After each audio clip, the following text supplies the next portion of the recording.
Stars.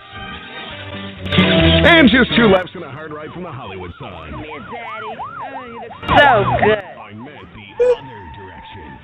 Harrison. Hang out. Harrison. On the highway. All righty, it is 1,600 hours. And make that 1,800 hours. Make that 2,100 hours East Coast time. Harrison with you. You are watching and listening to Go Harrison as we stream live everywhere. We are the companion, of course, to our Monday broadcast from 3 to 5 Pacific time on KPFK 90.7 FM in Los Angeles. We do this nightly so that we can offer you some of the stellar and exquisite talent that abides and abounds out there. And tonight I want to bring to you a guy, and I just finished watching the YouTube videos again. Anybody who can do Richard Nixon as a shadow puppet is somebody we want to have on here. Also Jack Kennedy, Bill Clinton, the rest of it. And I want to welcome a puppeteer, a ventriloquist, a cartoonist, a caricaturist, a basic magician, his cartoons and caricatures having been published in more than 25 American and Indian newspapers. His name is Sati Achath and has also appeared on numerous TV channels here in the U.S., including NBC, America's Got Talent, The Late Show with David Letterman, has 4 master's degrees only, 4 of them, in English literature, international relations, business, and finance. So he's going to be our man about town, our ubiquitor explainer of how things work, how they're put together, and sleight of hand, and this notion of prestidigitation, how somebody can show this over here and do that over there and get away with it, and that might even have political ramifications and financial ones as well. He speaks only 6 languages, so he does get a free pass and a nod from us. 6 is probably considered a lot, for sure, seeing that I think you'll agree, Sati, most Americans speak 1. About half of 1, actually, American English. Was a quarter-finalist in 2008's America's Got Talent that I mentioned, and is currently working as a project evaluation specialist for the World Bank in Washington, D.C. Other than that, he's a layabout. Just kidding. Sati, I want to welcome you. Probably the smartest person on here right now. It's exciting. Thank you very much. Well, speaking 6 languages, et cetera, I think that speaks for itself vitally. How is it that an artist, typically artists are very abstract, but you have very specific talents as well, banking, finance, and hand puppets. How do you reconcile all of that? I think this is a very good combination, because basically I'm an artist. And I was good in studies as a student. So somehow I was able to combine both together so that there is a good balance or relationship between the academic as well as the artistic pursuits. So I found it very easy, one helping the other. Do you think that that might be a cultural phenomenon? In this country, we don't really urge people to be brilliant or scientific or master languages, even master our own language. We just don't push that. But I'm wondering if this is a cultural phenomenon in India where excellence is considered good, isn't it? Yeah, partly so, because in India, most of the people speak 3-4 languages. That is very normal. And you can see many people, especially from the south of India, having 3-4 master's degrees also. So I think it is partly cultural, I agree. But I never thought about it that way. But now that you have mentioned this, I think there is some ingredient to that, the culture. Well, I would imagine you're certainly not going to see that because you're trapped in there. And for you, it's just natural to do this and that, finance, elocution, speak multiple, So what else is new, right? So it's a natural language for you. But for the average civilian going, holy shit, if I could speak more than 1 language, if I could actually read and think at the same time, I'd be way ahead. So you're in this sort of superlative category of a human able to do complex things and multiples of complex things. And I often find that these are cultural phenomena. Likewise, the Swiss. tend to be able to speak multiple languages. They've got extraordinary skills in science. They also appreciate art. Zurich having been the birthplace of Dada and the Dada movement. Karl Marx lived there. I mean, they have kind of this vast understanding. And that's not to say the culture gets that alone, but I think often environment tends to give greater permission to what you natively, your native talents, can actually express themselves if given the right rub and massage. That is true. This is more of an individual quality also.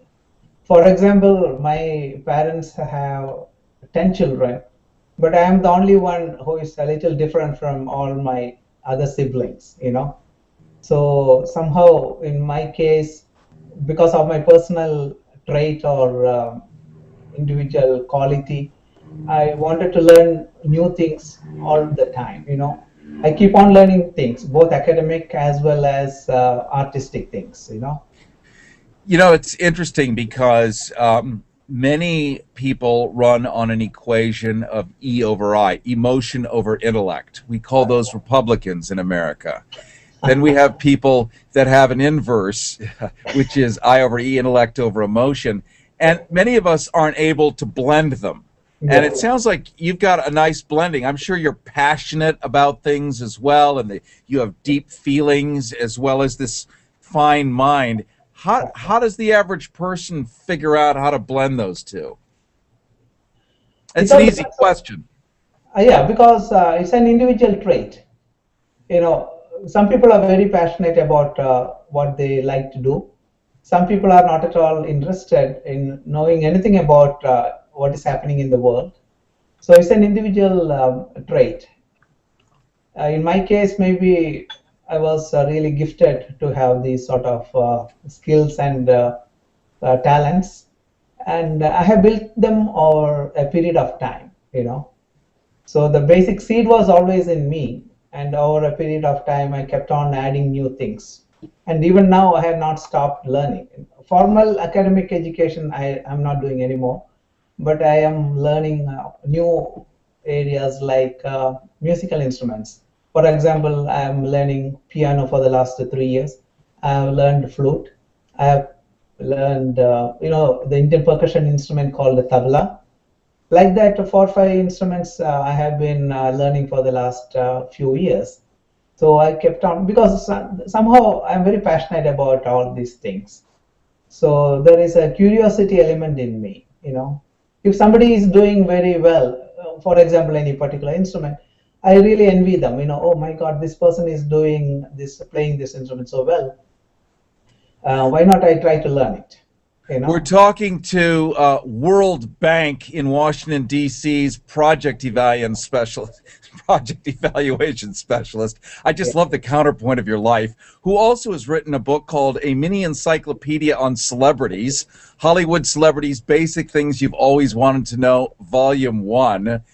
I really love the kind of pedestrian stuff that's interesting to you, and then the highly complex talents that you possess, which I think better allow you to dabble in the pedestrian stuff because you could do it with a certain graceful expertise, I suppose. Why are you interested in celebrities when you work with the World Bank? You can play musical instruments, and you're really quite smart. Thank you very much for the appreciation. I have always been interested in knowing about the personal details about celebrities, And my feeling is that people all over the world are curious to know about the personal details of celebrities. For example, you may be interested, or a layman may be interested. What is the date of birth of George Clooney? Where is Brad Pitt from? How much education he has got? That curiosity element is there all over the world. How much education does Brad Pitt have? The interesting fact that I came across while writing this book was that out of 55 celebrities covered in this book, 15 of them have dropped out of college. Some of them just in the last semester before graduation, they dropped out. Brad Pitt was also a college student. In the last semester, he dropped out. He was a journalism and communications student, undergrad. And he had the dream of becoming an actor. So to pursue his dream of becoming an actor, he dropped out. Harrison Ford, like that, he dropped out of college just before graduation, And most of the people, many of them dropped out of high school even to pursue a career in acting. Now, So, isn't Harrison Ford? He also is a carpenter. He Right. loves to cut wood and glue it together. right. He's a professional carpenter because after dropping out of college to take care of his family, he became a professional carpenter and he was making a living by doing carpentry work, for many people, many celebrities in Hollywood. So he has this combination of, good education plus other, non-artistic thing like carpentry. And till he was well established, he was doing that as a profession. And even now, as a hobby, he does carpentry.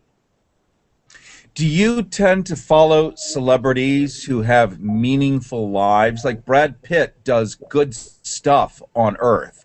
Yeah. He showed up in New Orleans after the devastating Hurricane Katrina. Sean Penn famously still does a lot of time in Haiti. Right. A lot of them, Harrison Ford certainly is a nice guy. Yeah.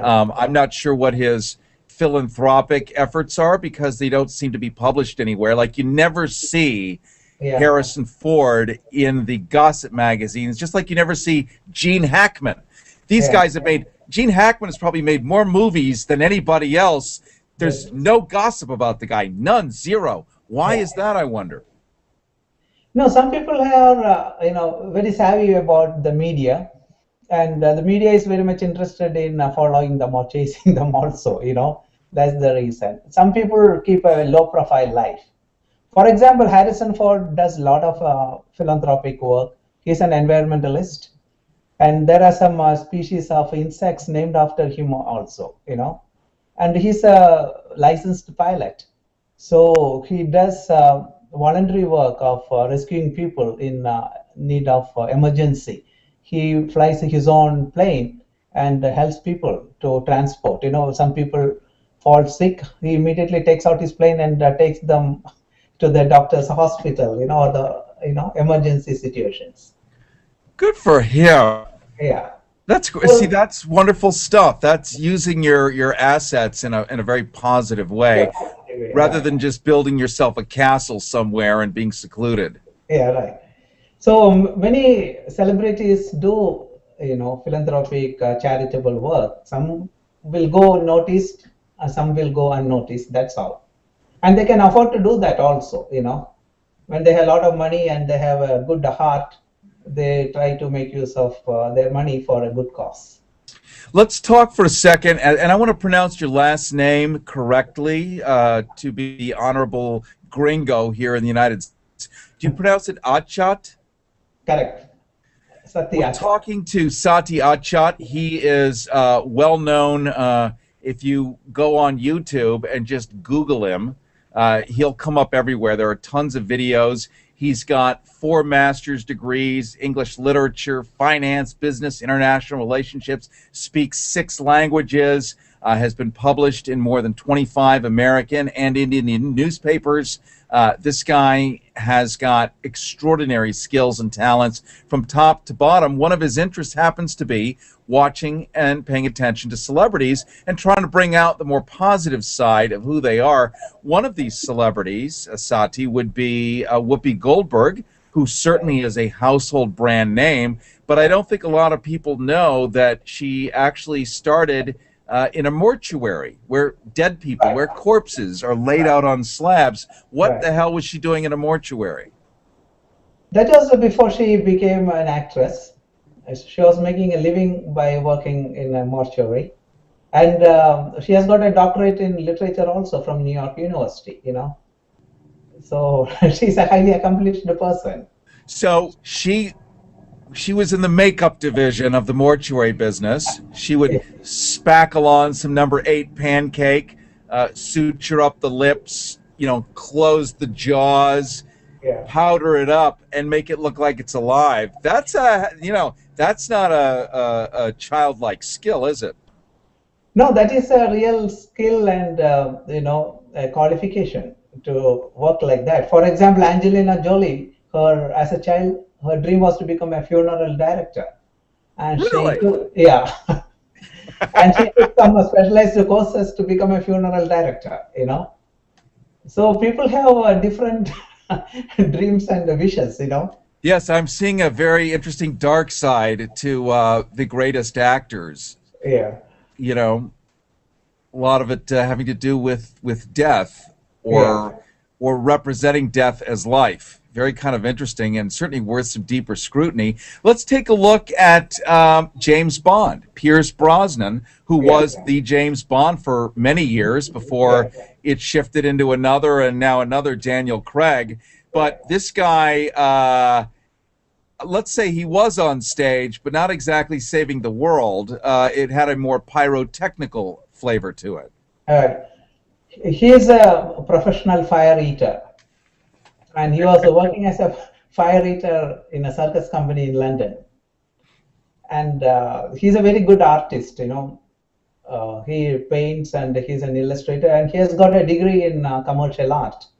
So even now he does a lot of paintings. He does painting exhibitions. So people have many talents like that.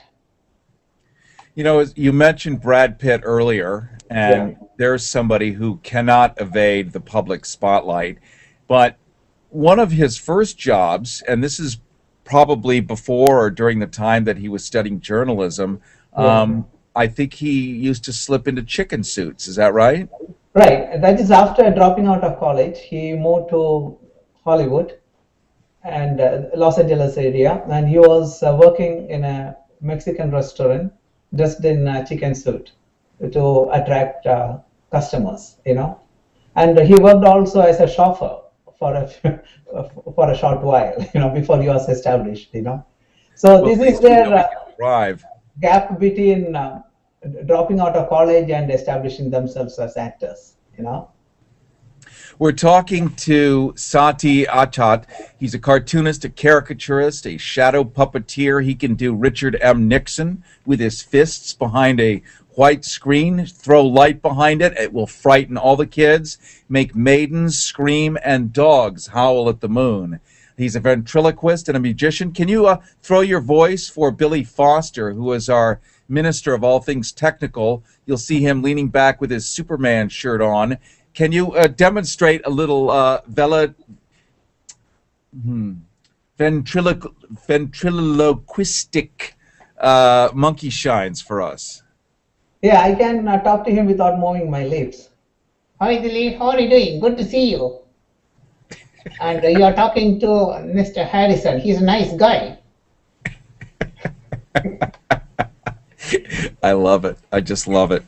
Let's talk for a second about, again, I love the counterpoint that you're in the World Bank, but now you're going to tell us about zodiac signs. Yeah. This again feels wonderfully pedestrian, but there's a lot to learn, and there is definitely general interest in this. Yeah. You obviously have a belief that there's something legit about zodiac signs. I never used to believe in zodiac signs until recently, in the sense that my daughter, I have only one child, one daughter, and she's a Scorpio. And Scorpios have many common characteristics. And I have a lot of my friends who are also Scorpios. So there is a lot of common characteristics among all these zodiac sign people. So I believe that there is some science behind it. Well, I'm a double Virgo with feces rising or something like that. And my people allegedly will find a table, and we like to do this. Uh-huh. There, much better placement now. I can relax. Yeah. There's a kind of odd fastidiousness. And Yeah. I think it is, I mean, I've seen enough evidence of it that my characteristics are very Virgo-ish versus the Taurus, or like, what sign are you, for instance? I'm Aries. So do you find that a lot of people who are Aries have, a skill level at least more similar to yours, or that more Aries have more talent than other signs? No, I have not noticed that aspect of it, but the general characteristics like friendliness, ambition, and drive, and all those things, I have noticed among Aryans. You know. Oh, okay, so I'll play. How about Libra? No, I don't know much about it as such. In fact, my wife suggested that it's a good idea to put the zodiac sign of all the celebrities. Then I thought I like that idea, so that's why I put it. Not that I know much about astrology as such, you know. What of all the celebrities that you've in your volume 1, and I'm guessing volume 2 is going to be out soon, and you can go to Amazon.com and just put in Hollywood celebrities, basic things you've always wanted to know. Volume 1 or just Hollywood celebrities, and up will come Sati Achath's book, Achath. That is how I pronounce it, right? I just want to do that right. And you'll see just a wonderful breakdown of so many names that you know with histories that you never imagined. What would be probably the most stunning thing that you discovered in celebrities? The stunning thing is the same point I mentioned that many of them were willing to take risks to the extent of dropping out of college or high school to chase their dream. And finally, their dreams were fulfilled because they took the risk. That is the main lesson I came across while writing this book. So would you be able to sort of imagine what the Disney magic is, the fairy dust, implicit in these people, where the ones that became superstars, what's the thing that allows somebody to become a superstar? Talents and a stroke of luck. Talent alone is not enough, but luck plays a major part, I believe, from my own personal experience, you know. So, yeah, right place, right time. Right place and right time, and you know who you know and sort of thing. Because there are so many people who are as talented as anybody else, you know. But some people come to the top. So hard work is of course important. Then your own talent and quality, you know, personal qualities are important. But luck is an important factor. So let me ask sort of a closing question, because I really love what you're able to do and how you look at the world, and I'm grateful that you're offering us this cool information, and we definitely are really enjoying the experience with you right now. Let's talk a little bit about prestidigitation, sleight of hand, as a musician, and let's turn it into a political stage. Where would you say that a lot of politicians are doing magic tricks on the stage? They're showing you this over here, but actually they're doing this over here. Is it the same kind of principle, or is it different? That is a common rule of politics, whether it is in India or America or anywhere. Politicians, they have a very common quality. You know, they say one thing, they promise one thing, and they do something else when they come to power. But I don't think it has anything to do with the magic. You know, this is the basic ingredient they should have to succeed as a politician, you know. So we cannot completely believe what they offer or what they promise, you know. So I don't think there's anything much to do with the magic.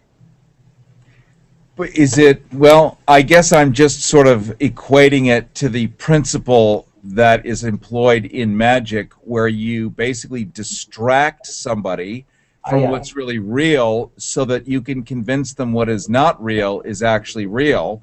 And it must, I mean, wouldn't many of them, if they had the dexterity, the manual dexterity, they probably would be pretty good magicians, I would think. Yeah, I agree with you that way.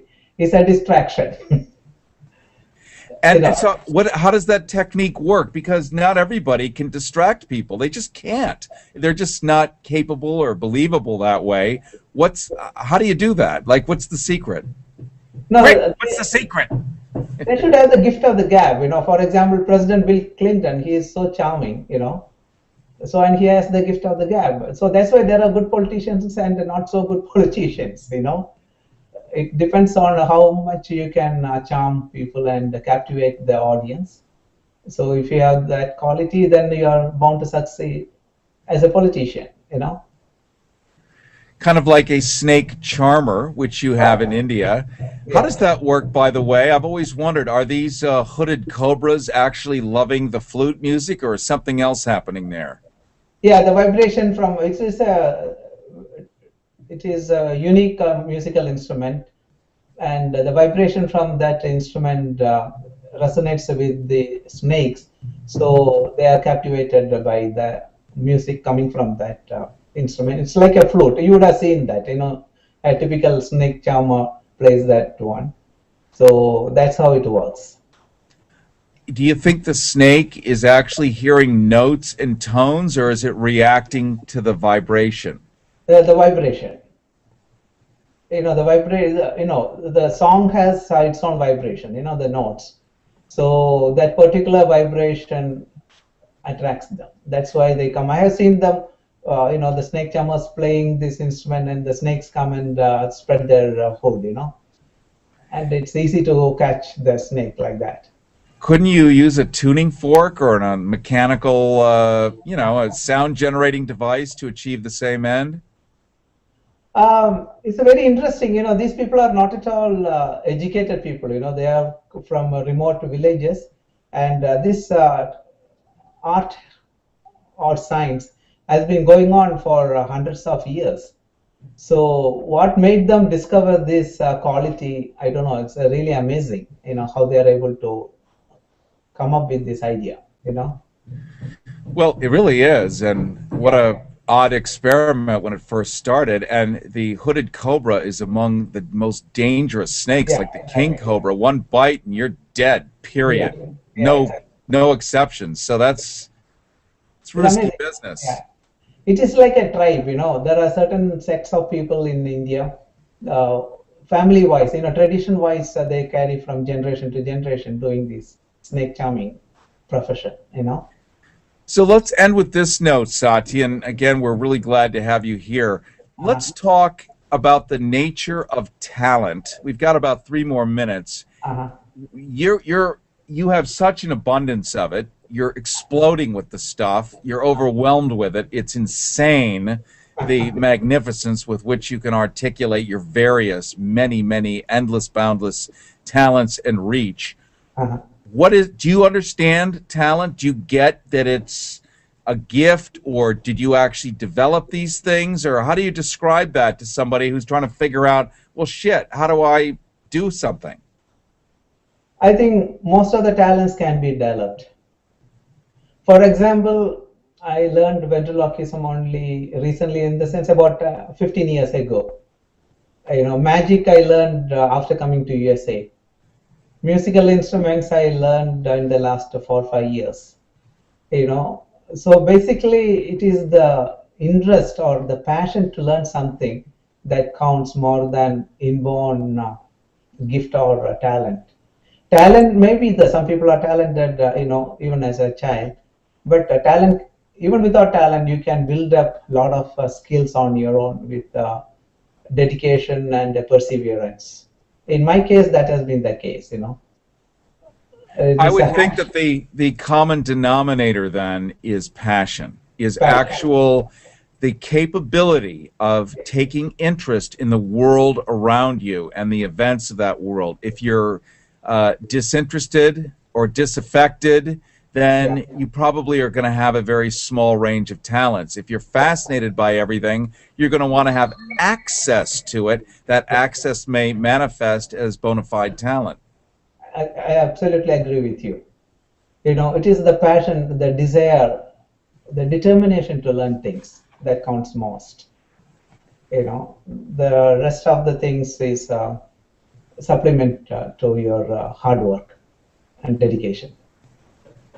Well, let's wrap this up and tell us what your next projects are so that we can follow you along like proper Cocker Spaniels.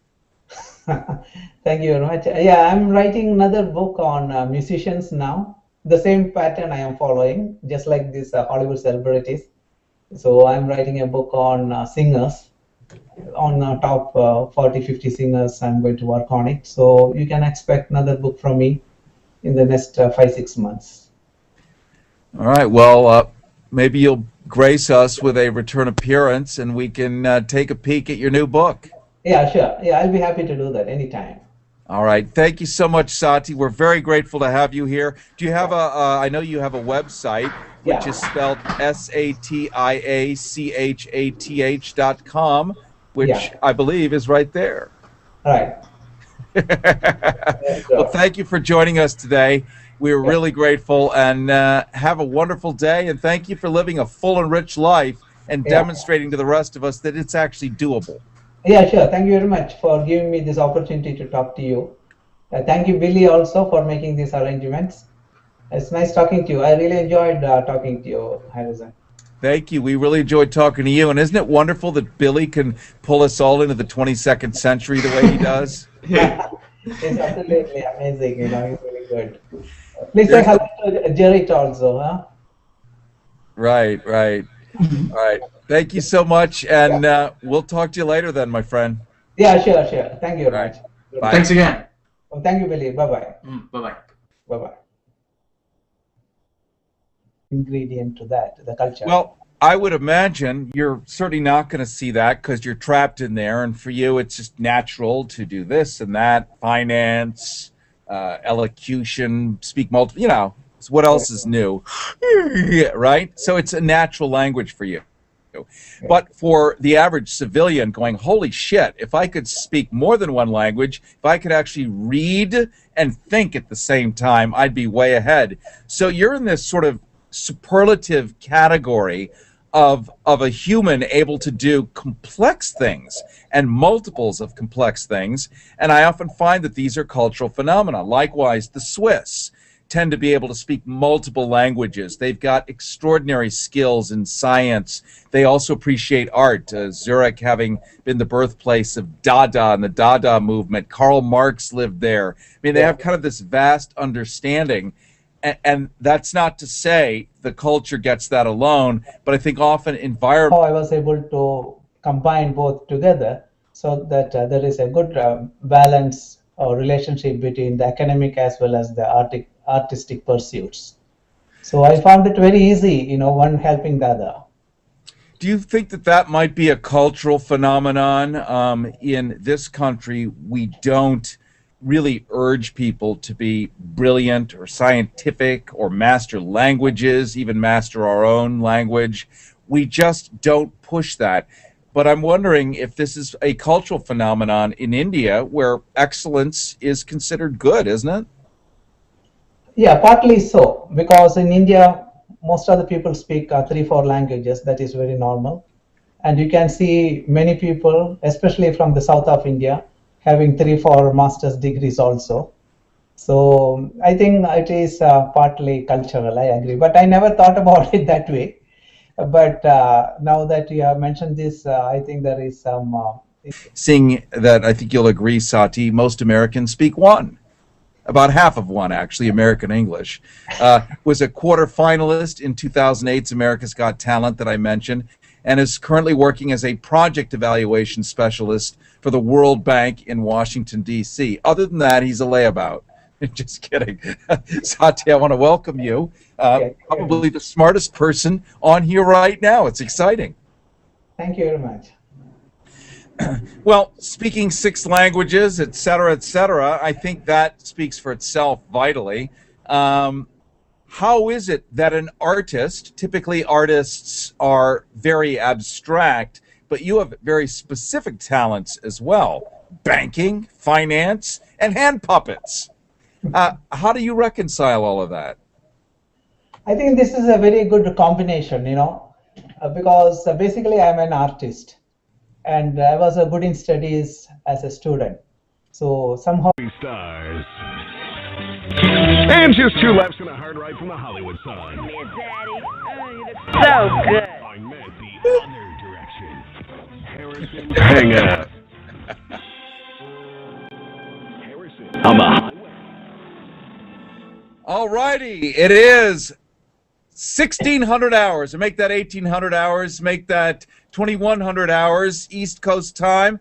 Harrison with you. You are watching and listening to Go Harrison as we stream live everywhere. We are the companion, of course, to our Monday broadcast from 3 to 5 Pacific Time on KPFK 90.7 FM in Los Angeles. We do this nightly so that we can offer you some of the stellar and exquisite talent that abides and abounds out there.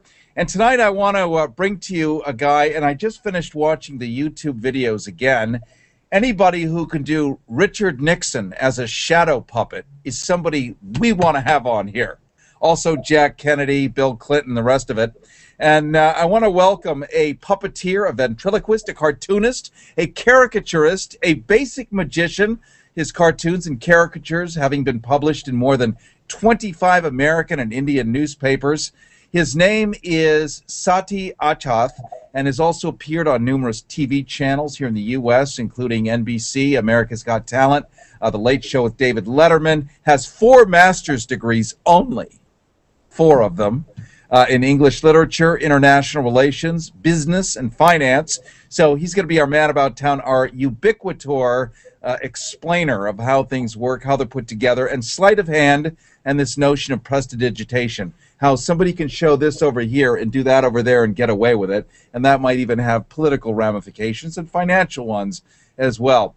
He speaks only 6 languages, so he does get a free pass and a nod from us. 6 is probably considered a lot, for sure.